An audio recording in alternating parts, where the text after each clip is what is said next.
read the title for this video, so we're talking about the sequels. Let's start on The Force Awakens here. Okay, The Force Awakens was a marvelous movie, in my opinion. It was establishing Rey's character and her basically her story, and letting us know a lot more about her. In my opinion, it was a 10 out of 10. The other movie will get another ranking, especially the last one. I liked it very much, especially if you watch every trilogy. You would understand how people felt at the end. Seeing an aged Luke Skywalker is something people have dreamed of for the past year. We've seen it in the comics when Luke becomes a Jedi Master. It brings chills down my spine, and I'm sure it brought chills down your spine. Right. Uh, this movie was a good one. The villain was perfect. Kylo Ren was a villain behind a villain is the perfect story. All right, let's talk about The Last Jedi. Damn, let me say this movie was horrible like heck. Right, so the ending to The Force Awakens was Rey giving the lightsaber to Luke Skywalker. He freaking throws the lightsaber away. You guys, do you understand that? He throws the lightsaber away. You can tell those were two different directors directing that. The emotions on the first movie, then to the next movie, they're so different. I mean, well, the director was pretty bad. Like, his movies aren't really good. I'm not trying to offend him, but I'm just saying my opinion. Alright. Basically, if we're looking at Luke Skywalker from his personality the directors added, he's two-sided because in the first movie he shows he's like concerned and he's sad and he remembers something, and then in the Last Jedi this guy just throws the lightsaber like yeah yeet. Like the guy doesn't even care about the lightsaber. He lost it when he was fighting, so I was like nah, I don't like this thing. It's a bad memory of my file when I lost my hand. And this movie was definitely a 4.1, or should it be a 5.1 out of 10? I don't know. You rate it. You're just making Luke look like a jerk, and like this wasn't the Luke Skywalker we knew. It wasn't the recognizable Luke Skywalker. And what's even worse, that when he tries to buy time for the Resistance, Luke ends up dying because he uses too much of his force power, and this is like the most ridiculous way to die. Oh, I'm a grandfather. My force powers. Come on, come on. Tag Star Wars theory to make a movie on what happened in Legend. Wait, that can't happen because Disney will claim it like they did with his Vader movie.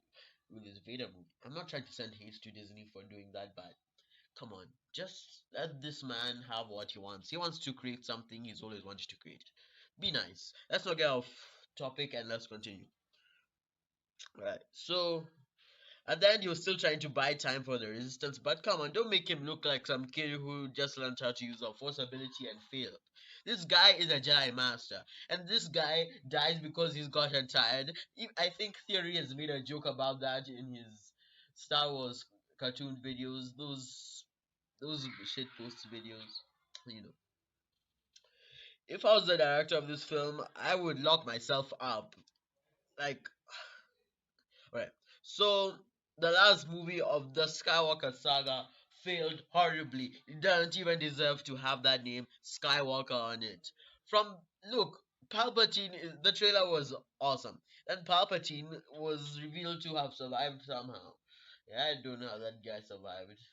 So he's thrown down this shaft and it explodes. No, Vader dies, but then he doesn't die. That completely. I don't know how you bring up a guy who died in episode 6. I don't know if J.J. Abrams watched episode 6 or even understood what happened, but that was supposed to be the end of Star Wars. And so you're telling me you throw someone down an elevator shaft or whatever that thing was, or down a pit, and it explodes. The Death Star explodes too, and this guy is supposed to be alive because he suddenly had a plan B if he got defeated.